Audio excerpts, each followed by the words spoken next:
السلام عليكم ورحمة الله.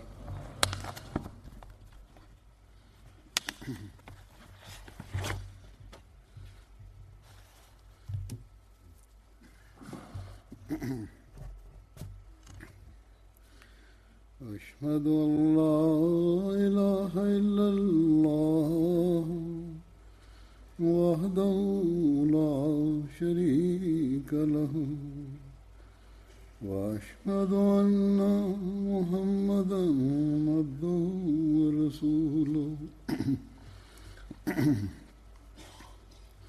أما بعد فأعوذ بالله من الشيطان الرجيم بسم الله الرحمن الرحيم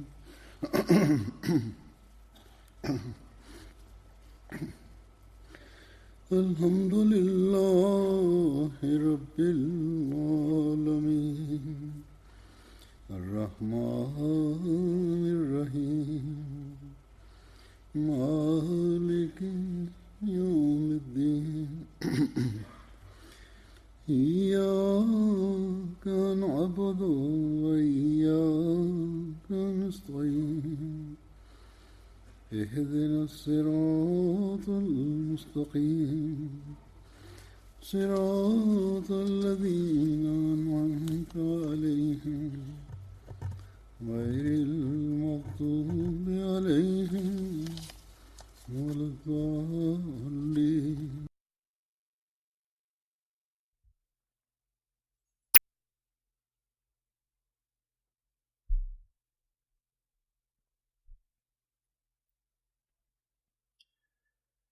After reciting the Tashahhud, Ta'awuz and Surah Al-Fatiha, Hazrat Khalifatul Masih V, Ayyadahullah Ta'ala bin Nasr al-Aziz stated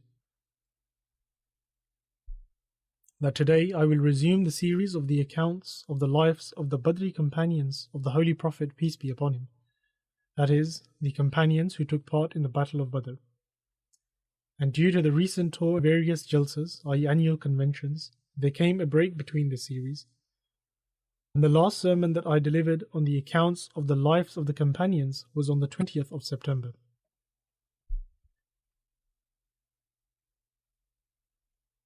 In that sermon, I mentioned Hazrat Khubayb bin Adi radiyallahu ta'ala anhu. However, there were some narrations from his account that were left.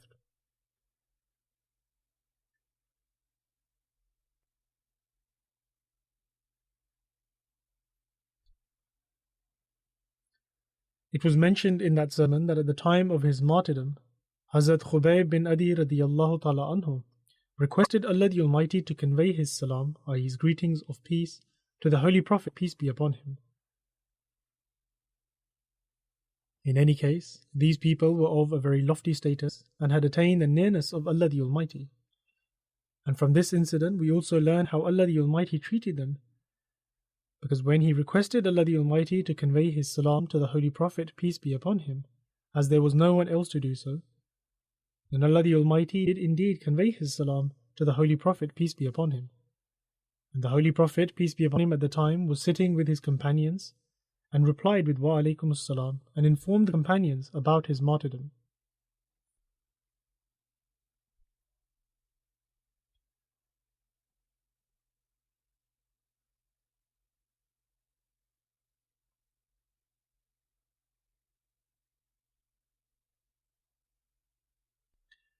After the martyrdom of Hazrat Khubayb bin Adi radiyallahu ta'ala anhu and his companions, the Holy Prophet, peace be upon him, commanded Hazrat Amr bin Umayyah radiyallahu ta'ala anhu to go to Makkah and to kill Abu Sufyan, who was the chief instigator of this cruel act, and he was now deserving of this punishment. The Holy Prophet, peace be upon him, also appointed Hazrat Jabbar bin Sakhr Ansari radiyallahu ta'ala anhu to go along with Hazrat Amr bin Umayyah.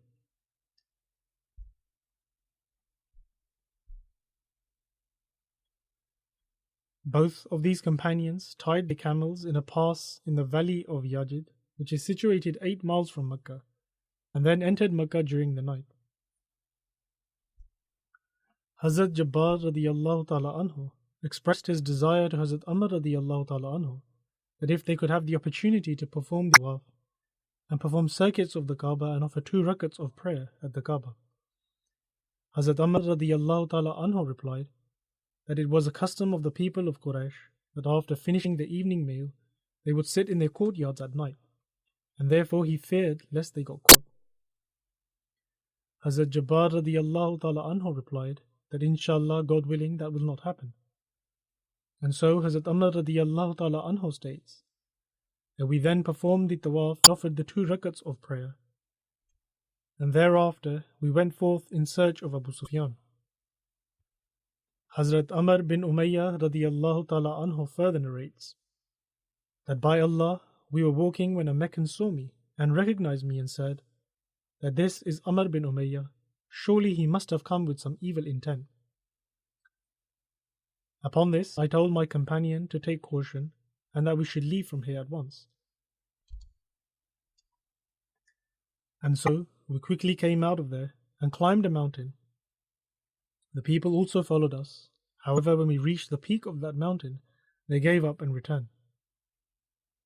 Later we came down and entered a cave in the mountain and gathered some stones and stacked them up, and we spent the night there. And the next morning, one of the Quraysh approached by as he was walking with his horse on that route, and so we hid back in the cave. It was then that I thought to myself that if he has seen us, then he will create an uproar, and so it would be best to kill him now. Hazrat Amr radiyallahu ta'ala anhu further narrates that I had a dagger which I had prepared for Abu Sufyan. I struck that person's chest with the dagger, upon which he yelled such a loud cry that even the Meccans also heard his voice. Hazrat Amr bin Umayyah radiyallahu ta'ala anhu further narrates that I once again returned to my spot and hid myself. The people quickly rushed to him while he was taking his last breaths, and they asked him that who attacked him. He replied that it was Amr bin Umayyah. Following this, death overtook him, and he died on the very spot and was unable to inform them of where we were. In those days, this was the custom, that if the enemies would become aware of someone's presence, then they would be killed due to the severe enmity that existed between one another. Therefore, since they suspected that he had seen them, and so he may inform them about them, as a result of which the disbelievers would come after them and kill them. Hence, before such a thing like this could happen, he did this in self-defense. But in any case, Hazrat Amr bin Umayyah radiyallahu ta'ala anhu further states that he was unable to inform them of where we were, and so they picked him up and took him away. He says that at night I said to my companion that we are safe now. Hence we set off during the night to go from Makkah to Medina, and passed by a party which was guarding the body of Hazrat Khubayb bin Adi radiyallahu ta'ala anhu. One of them from among that party saw Hazrat Amr bin Umayyah radiyallahu ta'ala anhu and said that by God, I have never seen anyone walk so similar to that of Amr bin Umayyah's style of walking. And if he was not in Medina, then I would say that surely this is Amr bin Umayyah. And so we find that even here Allah the Almighty cast a veil over their eyes. Hazrat Amr bin Umayyah radiyallahu ta'ala anhu then further states, and when Hazrat Jabbar radiyallahu ta'ala anhu reached the plank of wood on which Hazrat Khubayb radiyallahu ta'ala anhu was hung, he quickly picked it up and ran away, and the members of this party started to chase after him. In another narration it is mentioned that they were intoxicated with alcohol, and some were drunk, some were awake, while some were asleep, and others were in a state of drowsiness. But in any case, they did not realize, and so they quickly took the body and ran away. When they became aware of this, they chased after them, until Hazrat Jabbar radiyallahu ta'ala anhu reached a fast-flowing stream near the Mount Yajij, and he threw this plank of wood into the stream.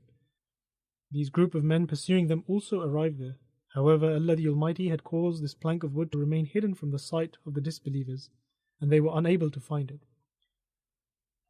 Hazrat Amr radiyallahu ta'ala anhu further states that I said to my companion, that is Hazrat Jabbar radiyallahu ta'ala anhu, that he should leave this place and ride away on his camel, and that I will prevent these people from coming after you.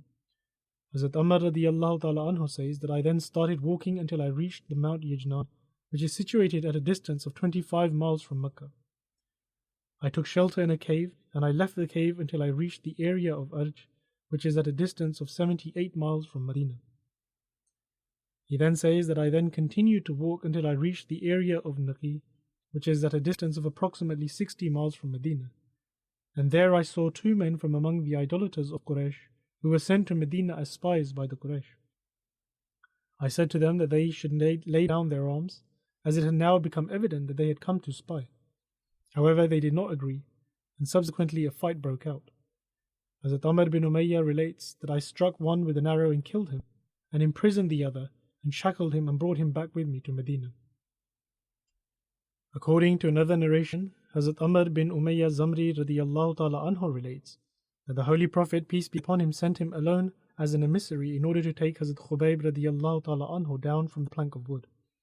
He says, "At night I approached that place and climbed the plank of wood on which Hazrat Khubayb radiyallahu ta'ala anhu was hanging from, and I was scared that someone might see me. When I released the plank of wood, it fell to the ground, and following this, the plank of wood vanished as if the ground had swallowed it. And from that time until today, there is no mention of the bones of Khubayb radiyallahu anhu." According to yet another narration, Hazrat Amr bin Umayyah Zamri radiyallahu ta'ala anhu relates that when I released Hazrat Khubayb radiyallahu ta'ala anhu from the ropes and laid him down, I heard a noise behind me, and when I turned round again, I was unable to see anything, and the body of Hazrat Khubayb radiyallahu ta'ala anhu had disappeared from my sight. Hence, the first narration seems more authentic, that when they chased them, he threw it into the river, and that the river washed the body away, or that the stream or the flow of the water took the body away. Hence, there are various narrations, but nevertheless he became known by a title which meant one whose body disappeared in the earth, and no one was able to find it. The disbelievers who wanted to mutilate his body were unable to do so, and Allah the Almighty protected it.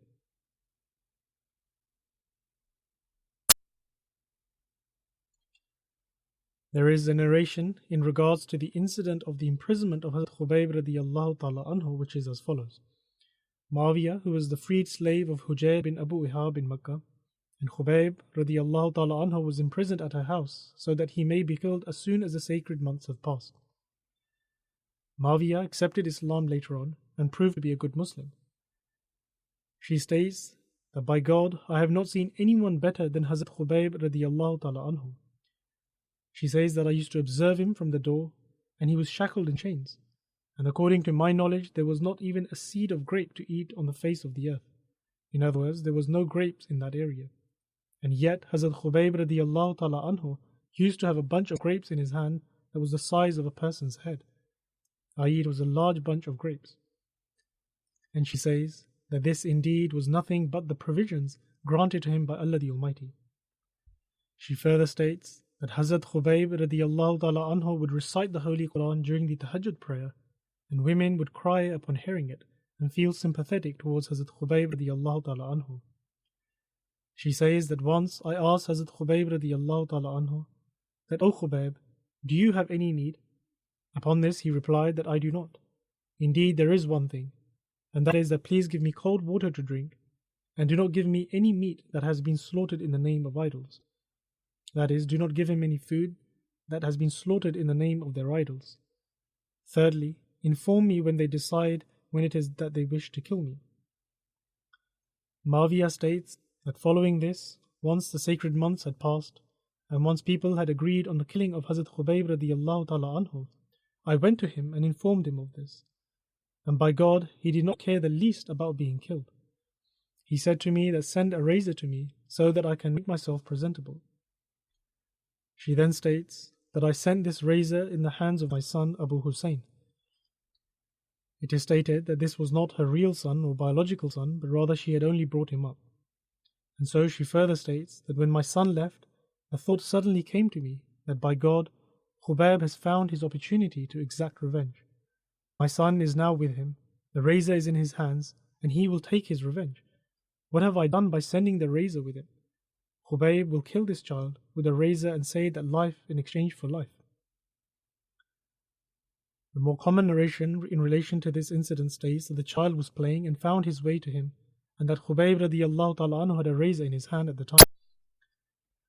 However, in this particular narration it states that the child was mature enough that it was possible to have something sent through him, and hence she did so. She further states that I thought that he will go to Khubayb, i.e. the son will go to Khubayb radiyallahu ta'ala anhu, and he will say that fine, if they are going to kill me, then I will kill him as well. Following this, she says that when my son went to him with the razor, he took it, and in a light-hearted manner, Hazrat Khubayb radiallahu ta'ala anhu said to the child that he was very courageous, and said, "Is your mother not worried about my betrayal, that she sent you with a razor to me, even though your people have decided to kill me?" Hazrat Mawiyah says that I was listening to these words of Khubayb radiallahu anhu, and I said, "O Khubayb, I remained fearless from you due to the protection of Allah, and I sent this child to you with a razor whilst placing my trust in the being that you worship. And I did not send it so that you may kill my son with it."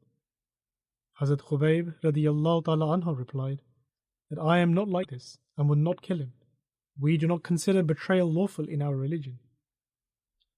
She says, following this, I informed Khubayb radiallahu ta'ala anhu that people will take him out from here tomorrow morning and will kill him. And so the following day, people shackled him in chains and took him to Tanim, which is a place located at a distance of 3 miles from Mecca towards Medina. The children, women, slaves, and many people from Mecca had gathered to see Khubayb's murder, and no one remained in Mecca according to this narration.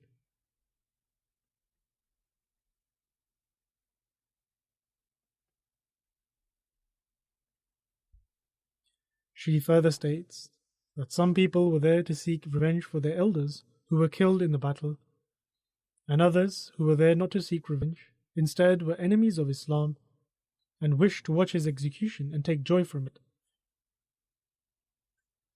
When they took Hazrat Khubayb radiallahu ta'ala anhu along with Zayd bin Thasna radiallahu ta'ala anhu to Tanim, the idolaters instructed that a long piece of wood should be dug into the ground. And when they brought Hazrat Khubayb radiallahu ta'ala anhu near this piece of wood, he asked permission to offer 2 rakats of prayer. And so they allowed him to do so. Hazrat Khubayb radiallahu ta'ala anhu then offered 2 rakats of voluntary prayer and kept them brief and did not prolong them at all. All of the aforementioned details have been mentioned in this narration by this lady.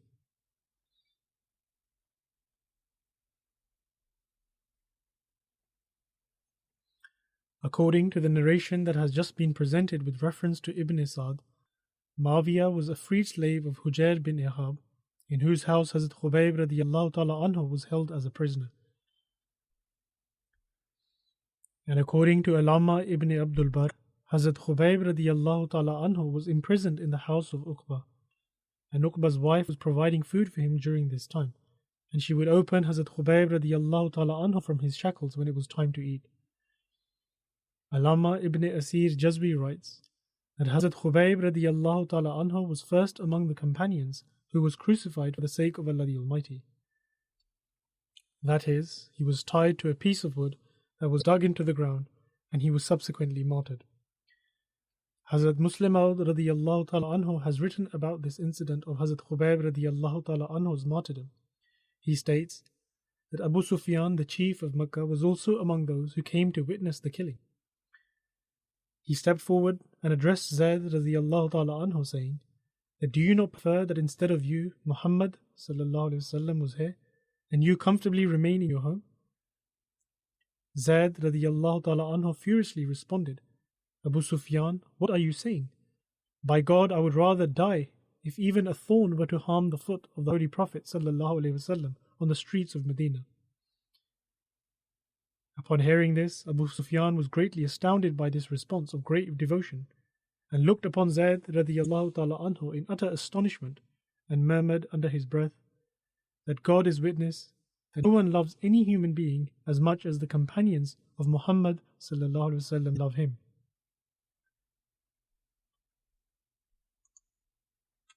Thus, this was the standard of love and devotion of the companions, may Allah be pleased with them, towards the Holy Prophet, peace be upon him. They were willing to sacrifice their lives for him, and on the other hand, Allah the Almighty's treatment with them is also evident.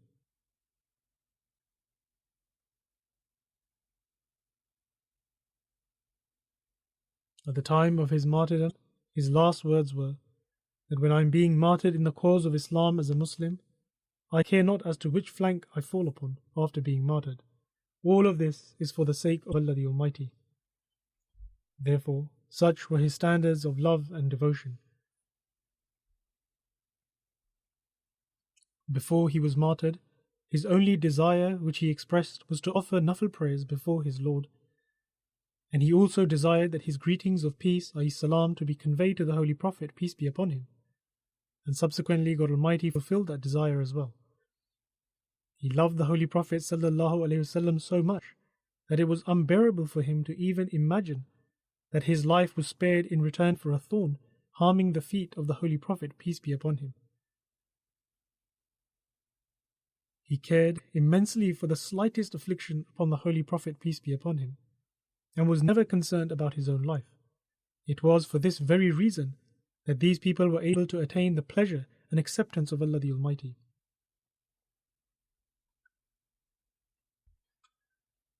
The next companion to be mentioned is Hazrat Abdullah bin Ubay bin Sulul radiyallahu ta'ala anhu. Hazrat Abdullah radiyallahu ta'ala anhu was from Banu Auf, a branch of the Khazraj tribe of the Ansar, and he was the son of the chief of hypocrites, Abdullah bin Ubay bin Sulul.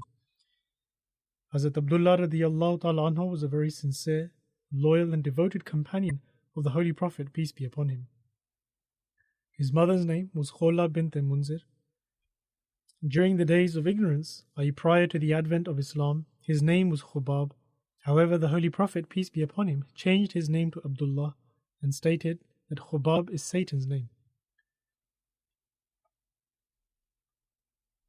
Salul was the name of Abdullah bin Ubay, i.e. the chief of the hypocrites' paternal grandmother, and she belonged to the Khuza'a tribe. Ubay was known by his mother's name, and therefore he was called Abdullah bin Ubay bin Sulul. Abdullah bin Ubay bin Sulul was the son of Abu Amir Rahab's maternal aunt, and Abu Amir was among those people who would speak about the advent of the Holy Prophet, peace be upon him, that a prophet will emerge in the near future. And he used to express his belief in this prophet and would take an oath before the people that he was surely going to appear. During the days of ignorance, i.e. prior to the advent of Islam, Abu Amir started to wear rough clothes and adopted a life of seclusion. When Allah the Almighty sent His Prophet ﷺ, and instead of accepting him as he advised others, the opposite happened and he became jealous. He would rebel against the Holy Prophet, peace be upon him, and persisted in his state of disbelief. When he accompanied the idolaters to fight against the Holy Prophet, peace be upon him, during the Battle of Badr, the Holy Prophet, peace be upon him, labelled him as Fasiq, i.e. transgressor. The following names are mentioned amongst the children of Hazrat Abdullah radiyallahu ta'ala anhu. They are Ubadah, Julayha, Khasma, Khawali and Umama. Hazrat Abdullah radiyallahu ta'ala anhu accepted Islam and was very devout in his belief. He was considered amongst the prominent companions of the Holy Prophet, peace be upon him. Hazrat Abdullah radiyallahu ta'ala anhu fought alongside the Holy Prophet, peace be upon him, during the Battle of Badr, the Battle of Uhud and all other battles. He was able to read and write, and Hazrat Aisha radiyallahu ta'ala anha has narrated sayings of the Holy Prophet, peace be upon him, through him. He also had the honor of being one of the scribes of the Holy Quran. It is narrated that Hazrat Abdullah radiyallahu ta'ala anhu's nose was severed during the Battle of Uhud, and the Holy Prophet, peace be upon him, instructed him to get it replaced with a nose made of gold. On the other hand, according to another narration, Hazrat Abdullah radiyallahu ta'ala anhu lost 2 teeth during the Battle of Uhud, and the Holy Prophet, peace be upon him, instructed him to get teeth made of gold as a replacement. The narrator of this tradition states that this particular narration about the 2 teeth is more famous and authentic, and it seems that way as well. At times, certain narrators tend to exaggerate, or the message is not properly understood, and so the narration about the teeth seems more accurate in that he lost his 2 teeth, and the Holy Prophet, peace be upon him, instructed him to replace them with teeth made from gold. Even in those days, they would place a crown on the teeth. Abu Sufyan had challenged the Muslims during the Battle of Uhud that the following year they will face each other again at the location of Badr. Whilst mentioning this incident in his book, The Life and Character of the Seal of the Prophets, Hazrat Mirza Bashir Ahmad Sahib radiyallahu ta'ala anhu has consulted various historical sources and presented the following details. He writes, in the events of the Battle of Uhud, it has already been mentioned that while returning from the battlefield, Abu Sufyan challenged the Muslims to both parties meeting again, and the following year at Badr. And the Holy Prophet, peace be upon him, announced his acceptance of this challenge. Hence, the next year, in 4 Hijri, at the end of the month of Shawwal, the Holy Prophet, peace be upon him, set out from Medina with a force of 1,500 companions, and appointed Abdullah bin Ubay as the Amir in his absence. On the other hand, Abu Sufyan bin Harb also set out from Mecca with an army of the Quraysh consisting of 2,000 men. However, despite the victory at Uhud and a force this large, his heart was fearful, and even though he was bent upon the destruction of Islam, he wished not to confront the Muslims until he could gather a more significant force. As such, he was still in Mecca when he dispatched a man by the name of Nu'aym, who belonged to a neutral tribe, towards Medina, and emphatically instructed him that in any way possible he should intimidate and threaten the Muslims and craft fabricated stories to hold them back from setting out for war. Hence, this individual came to Medina, and crafting false stories of the preparation, strength, zeal and fury of the Quraysh, created a state of unrest in Medina. This was carried out to such an extent that various people of weaker dispositions began to harbour fear in taking part in the battle. However, the Holy Prophet, peace be upon him, encouraged the Muslims to go forth, and in his address he stated, "We have already accepted the challenge of the Quraysh, and we have promised to set out on this occasion. Therefore we cannot turn back. Even if I am required to go alone, I shall go and stand firm in the face of the enemy."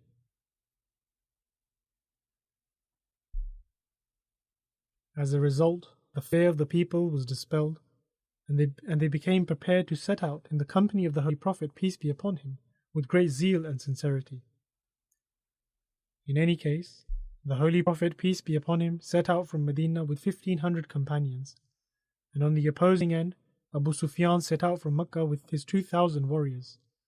However, the power of God was such that the Muslims reached Badr according to their promise, but the army of the Quraysh came out to some distance and then retreated to Mecca.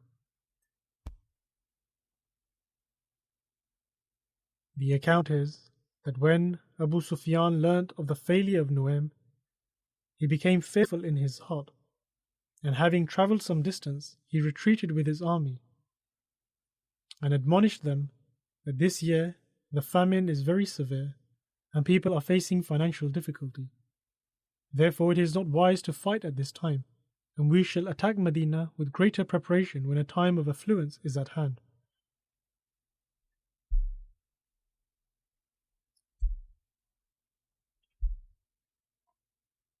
In any case, the Muslim army stayed at Badr for 8 days, and since a carnival would take place there every year at the beginning of Dhul-Qa'dah, during that carnival, many companions engaged in trade and were able to generate significant profits. As a matter of fact, in this 8-day business venture, the companions were able to multiply their initial capital twofold. And when the carnival came to an end, and the army of the Quraysh did not arrive, the Holy Prophet, peace be upon him, departed from Badr and returned to Medina. And the Quraysh returned to Mecca and began to prepare for an attack upon Medina. This Ghazwa, i.e. this battle, is known as the Ghazwa of Badr al-Mu'ayd.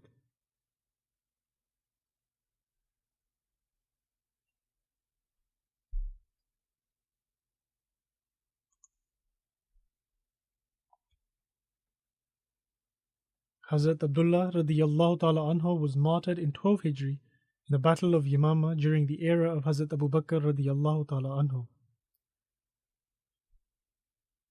There is a narration in Sahih Bukhari regarding Hazrat Abdullah radiyallahu ta'ala anhu's father, Abdullah bin Ubay bin Salul. There are certain narrations which perhaps are not directly related, however I present them in any case because one is able to acquire an understanding of Islamic history as well.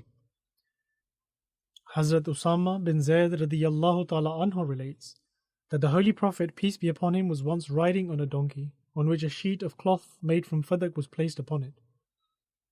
The Holy Prophet, peace be upon him, sat Hazrat Usama bin Zayd radiyallahu ta'ala anhu behind him, and they were travelling to visit Hazrat Sa'd bin Ubadah radiyallahu ta'ala anhu, who was unwell and was residing in the neighbourhood of the Banu Haris bin Khazraj.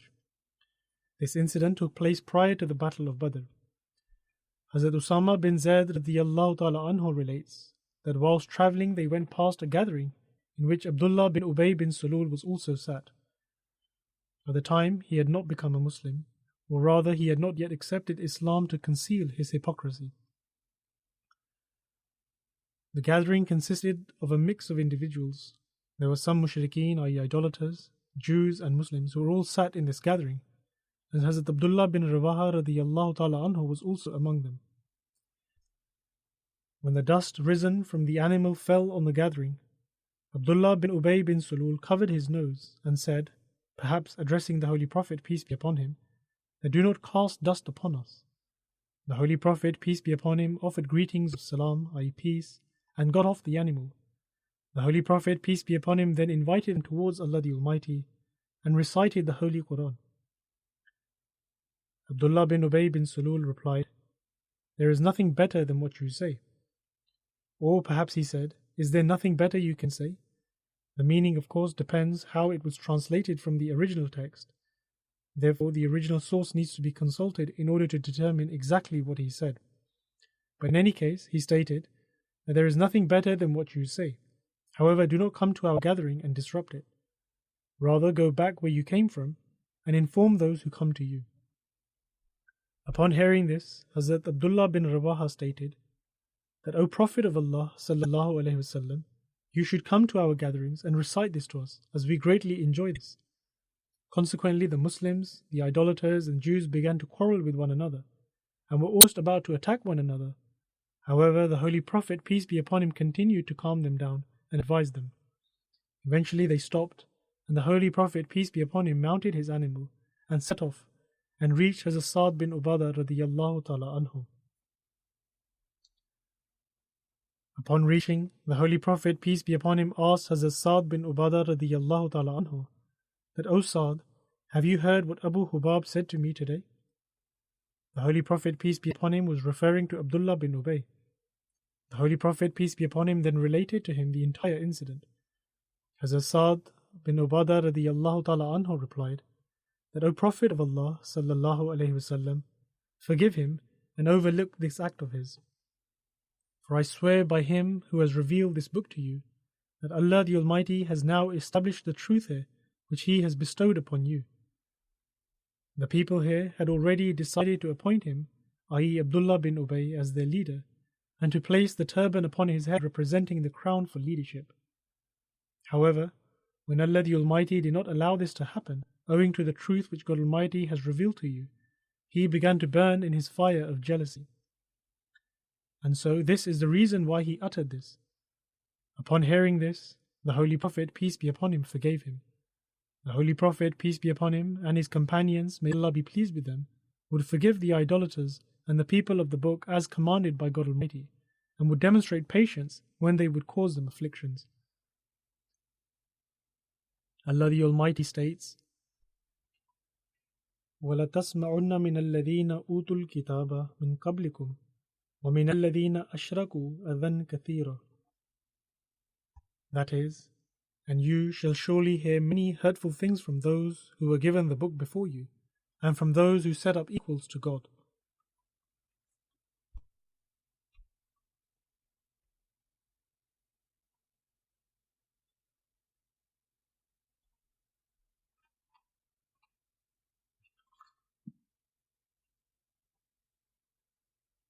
And then in another place, Allah the Almighty states,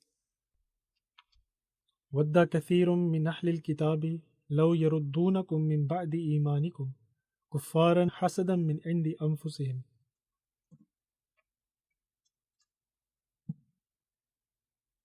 That is, many of the people of the book wish out of sheer envy from their own selves, that after you have believed, they could turn you again into disbelievers. But forgive and turn away from them till Allah brings about His decree. Surely Allah has the power to do all that He wills.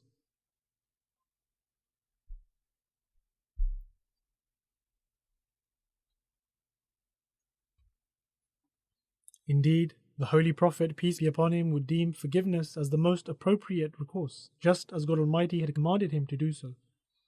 But in the end, God Almighty granted the Holy Prophet, peace be upon him, permission when he stood against them at Badr. God Almighty caused some of the prominent leaders among the disbelievers of Quraysh to be killed, and it was then that Abdullah bin Ubay bin Sulul and other idolaters began to claim that this indeed was an outstanding community. Subsequently, they pledged initiation to the Holy Prophet, peace be upon him, to adhere to Islam and became Muslims. However, their acceptance of Islam was only owing to fear, because they realized that Muslims had won the Battle of Badr. Therefore, as I mentioned that some of the narrations may not have any direct link, however, I mention them so that we can also develop an understanding of the historical events of that time. Hazrat Mirza Bashir Ahmad Sahib radiyallahu ta'ala anhu has further related details in regards to Abdullah bin Ubay bin Sulul's character. He writes that the Holy Prophet, peace be upon him, gathered the Muslims and sought their counsel with regards to this attack of the Quraysh, and that whether they should remain in Medina or set out to fight the enemy. Abdullah bin Ubay bin Sulul, who was actually a hypocrite, but after the Battle of Badr had become a Muslim at the outset, was also part of this consultative meeting, and this was the first occasion upon which the Holy Prophet, peace be upon him, invited him to participate in consultation. Prior to beginning, the Holy Prophet, peace be upon him, mentioned the attack of the Quraysh and their deadly intentions. Then the Holy Prophet, peace be upon him, said that last night in my dream I saw a cow, and I also saw that the tip of my sword had broken. Then I saw the cow being slaughtered, and I also saw that I had placed my hand in a secure and strong coat of mail. It has also been related in one narration that the Holy Prophet, peace be upon him, stated that I saw as if I was mounted on the back of a ram. The companions inquired, O Messenger of Allah sallallahu alaihi wasallam, how do you interpret this dream? The Holy Prophet, peace be upon him, replied that I have understood the slaughtering of the cow to infer that some of my companions shall be martyred. And it seems as if the breaking of the tip of my sword is an indication towards the martyrdom of someone from among my relatives. Or perhaps I shall suffer an injury during this campaign. And as for placing my hand in a coat of mail, I have understood this to infer that in order to fend off the attack, it is more appropriate for us to remain in Medina. The Holy Prophet, peace be upon him, interpreted this dream of himself being mounted on a ram to symbolize the leader of the army of the Quraysh, i.e. its flag bearer, who would God willing be slain at the hands of the Muslims. After this, the Holy Prophet, peace be upon him, sought the counsel of his companions as to what should be done in the current state of affairs. Upon weighing the pros and cons of the situation at hand, and perhaps being somewhat swayed by the dream of the Holy Prophet, peace be upon him, some of the prominent companions submitted the opinion that it was more appropriate to remain in Medina and fight. Abdullah bin Ubay bin Sulul, the chief of the hypocrites, proposed the same. The Holy Prophet, peace be upon him, also preferred this proposal and said, It seems more beneficial for us to stay in Medina and fight them. However, a majority of the companions, and especially those young men who had not participated in the Battle of Badr, and were restless to receive an opportunity to serve the religion by means of their own martyrdom, were forcefully insisted that they should go forth from the city and fight in an open field. This group presented their opinion with such persistence that upon witnessing their zeal, the Holy Prophet, peace be upon him, accepted their proposal and decided that the Muslims would fight the disbelievers in an open field. And so, after the Friday prayer, the Holy Prophet, peace be upon him, publicly urged the Muslims to attain spiritual reward through jihad in the cause of Allah by participating in the Ghazwa, i.e. the battle. Thereafter, the Holy Prophet, peace be upon him, retired to his residence, where he tied his turban, put on his equipment, and took his arms with the assistance of Hazrat Abu Bakr radiyallahu ta'ala anhu and Hazrat Umar radiyallahu ta'ala anhu, and then came out in the name of Allah. However, during this time, due to the admonishment of Sa'd bin Muaz, the chief of the Aus tribe, and other prominent companions, the party of young men began to realize their mistake, in that they should not have insisted upon their own opinion in opposition to the view of Allah the Almighty's Messenger, and most of them were now inclined towards remorse.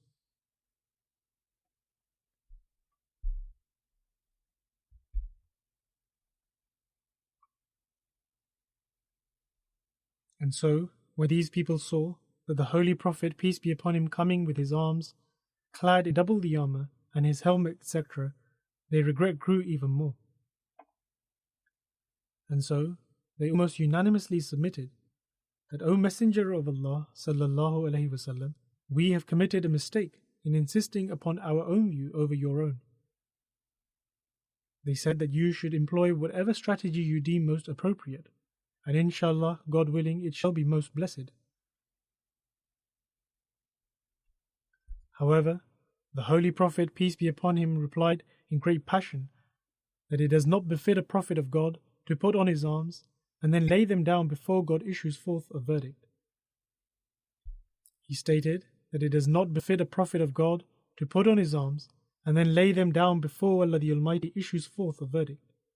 So go forth now in the name of Allah the Almighty, and if you are steadfast, then be certain that the help of Allah the Almighty shall be with you. After this, the Holy Prophet, peace be upon him, instructed that 3 flags be prepared for the Muslim army. The flag of the Aus tribe was entrusted to Usayd bin al-Hudayr radiyallahu ta'ala anhu, and the flag of the Khazraj tribe was entrusted to Hubab bin Munzir radiyallahu ta'ala anhu, and the flag of the Muhajirin was entrusted to Hazrat Ali radiyallahu ta'ala anhu. Then, after appointing Abdullah bin Maktoum radiyallahu ta'ala anhu as the Imam al-Salat in Medina and observing the Asr Salat, the Holy Prophet, peace be upon him, set out from Medina with a large community of the companions. The chiefs of the Aus and Khazraj tribe, Sa'd bin Muaz and Sa'd bin Ubadah radiyallahu anhuma, proceeded along, running slowly just ahead of the mount of the Holy Prophet, peace be upon him, and the rest of the companions moved forward position to the right, left, and behind the Holy Prophet, peace be upon him. The mountain of Uhud is situated approximately 3 miles to the north of Medina. At the halfway mark, at a place known as Shaykhain, the Holy Prophet, peace be upon him, halted and ordered an inspection of the Muslim army. The miners who had come along in their eagerness to participate in jihad were sent back. Accordingly, Abdullah bin Umar, Usama bin Zaid, and Abu Sayyid Khudri radiyallahu anhum, among others, were all sent back. Rafi bin Khadij radiyallahu ta'ala anhu was also the same age as these children, but possessed great skill in archery, and due to this quality of his father interceded on his behalf before the Holy Prophet, peace be upon him, so that he may be permitted to participate in this jihad. When the Holy Prophet, peace be upon him, lifted his sights towards Rafi, he took a firm stance at attention in the likeness of warriors, so that he could appear strong and tall. As such, this plan succeeded, and the Holy Prophet, peace be upon him, granted him permission to ride along. Upon this, another child by the name of Samura bin Jundub radiyallahu ta'ala anhu, who had been ordered to return, went to his father and said, "If Rafi has been granted permission, then I should be permitted as well, because I am stronger than Rafi and can put him down in a bout of wrestling." The father was overjoyed at the sincerity of his son, and both father and son presented themselves before the Holy Prophet, peace be upon him, and the father presented the desire of his son. The Holy Prophet, peace be upon him, smiled and said, "All right then, let Rafi and Samura wrestle one another, so that we may determine who is the stronger of the two." Thus the competition took place, and Samura took hold of Rafi and threw him to the ground in an instant.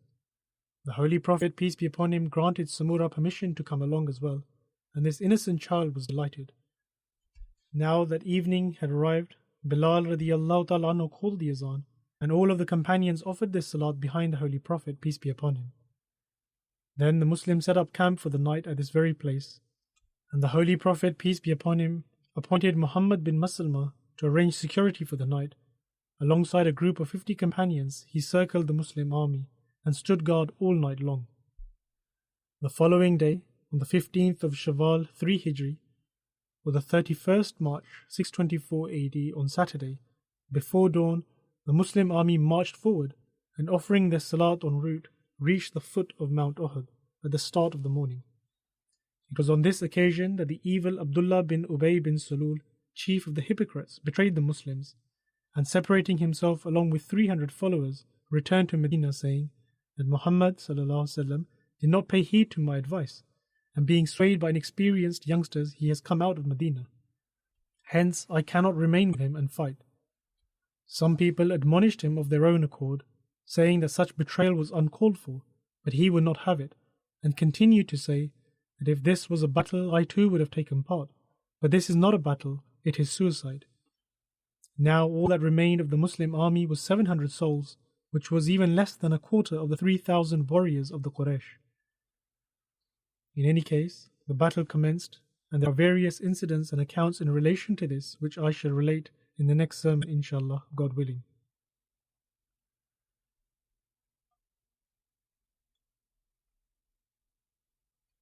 I will now mention some details regarding a deceased member, respected Khwaja Rashiduddin Qamar Sahib, son of Maulana Qamaruddin Sahib, and I will also be leading his funeral prayer in absentia. Khwaja Rashiduddin Qamar Sahib passed away at the age of 86 on 10th October after suffering from an illness. Inna lillahi wa inna ilayhi raji'un. Surely to Allah we belong, and to Him shall we return. Khwaja Rashiduddin Qamar Sahib was born in 1933 in Qadian, and as I mentioned earlier, he was the son of Maulvi Qamaruddin Sahib. Hazrat Muslim Maud radiyallahu ta'ala anhu appointed Maulvi Qamaruddin Sahib as the first president of Majlis Khudamul Ahmadiyya. Khwaja Rashiduddin Qamar Sahib was the paternal grandson of Hazrat Mian Khairuddin Sahib Sikhwani radiyallahu ta'ala anhu, and was the maternal uncle of our respected Amir Sahib UK.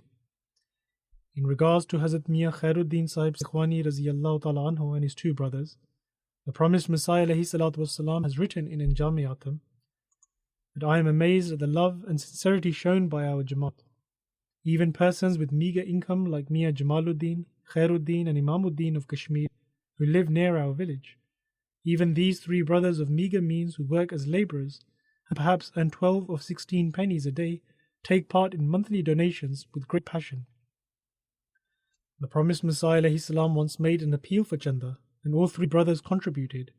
Mentioning this, the promised Messiah alayhi salatu wassalam states, their contribution towards Chanda is indeed astounding and admirable, for they keep very little of the worldly wealth to themselves, much like the example of Hazrat Abu Bakr radiyallahu ta'ala anhu, who brought everything he had in his home. And they have given precedence to faith over all worldly things, just as is stipulated in the conditions of the Bai'at. And Khwaja Rashiduddin Qamar Sahib was among their progeny. After the partition, Khwaja Sahib served in the Pakistan Air Force for a short while, and then moved to the UK in 1958 and worked in British Airways for 33 years. Since he had great passion to serve the Jamaat, he would arrange for his shifts to be at night during his employment, so that he could serve the Jamaat during the day. He spent almost his entire life serving the Jamaat and served in various posts. He had the opportunity to serve as the first Qaid of Majlis Khudamul Ahmadiyya UK and served at this office for 7 years. At the time, all of the auxiliary organizations of Khudamul Ahmadiyya around the world were under the central Markaz, and Khwaja Sahib was the first Qaid for the UK. Khwaja Sahib also had the opportunity to serve as General Secretary, Secretary Mal, Secretary Rishta Nata, Secretary Amur-e Amma and Naib of the Jalsagah. Khwaja Sahib was a man of many qualities. He had great love for Khilafat and would show great respect towards the elders of the Jamaat, missionaries and office bearers of the Jamaat. He was an extremely pious person, very regular in offering his tahajjud prayer, congregational prayers, and in his contribution towards sadaqah and charity. He was very sociable, looked after the poor, showed great compassion towards children, and showed respect to everyone, young and old alike, and was extremely devoted towards prayers. Khwaja Sahib was a Musi by the grace of Allah the Almighty, and leaves behind his wife, a son and 2 daughters. And he also has 1 sister and 3 brothers. One of his maternal grandsons, Qasid Moin, who is a missionary of the Jamaat and is currently serving in MTA and Al-Hakam. Qasid Moin Sahib writes that every weekend we would spend at our grandfather's house and would stay there. Therefore, every week I had the opportunity to see him from very close. During my childhood, I would often sleep in his room, and I observed that he would always offer nawafil before sleeping. And he would offer these nawafils in a most beautiful and peaceful manner. He would always wake up for the tahajjud prayer in the morning, and would also wake us up for the fajr prayer. He further writes that I always found him to be extremely compassionate and had a very angelic personality. He never told us off. However, I recall that once he told me off, when during the time of Hazrat Khalifatul Masih IV, rahimahullah, out of my innocence, I once asked him about the next Khalifa and who it will be. Upon this, my grandfather told me off and explained to me to not say such things. Thus, right from my childhood, this taught me a great lesson about the true status of Khilafat. Khwaja Sahib had an extraordinary loyal relationship with the institution of Khilafat and would regularly write to me. Even during the final days of his illness, he also came to visit me a few days before this tour, and he had been diagnosed with cancer and had to go through a very painful treatment and illness. However, he endured this with great patience and steadfastness and explained everything to me with great courage. May Allah the Almighty grant him his forgiveness and mercy and grant him the company of his loved ones and also enable his children and future progeny to continue his good deeds.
الحمد لله نحمده ونستعينه ونستغفره ونؤمن به ونتوكل عليه ونعوذ بالله من شرور أنفسنا ومن سيئات أعمالنا من يهده الله فلا مضل له ومن يضلل فلا هادي له ونشهد أن لا إله إلا الله ونشهد أن محمدا عبده ورسوله عباد الله رحمكم الله إن الله يأمر بالعدل والإحسان وإيتاء ذي القربى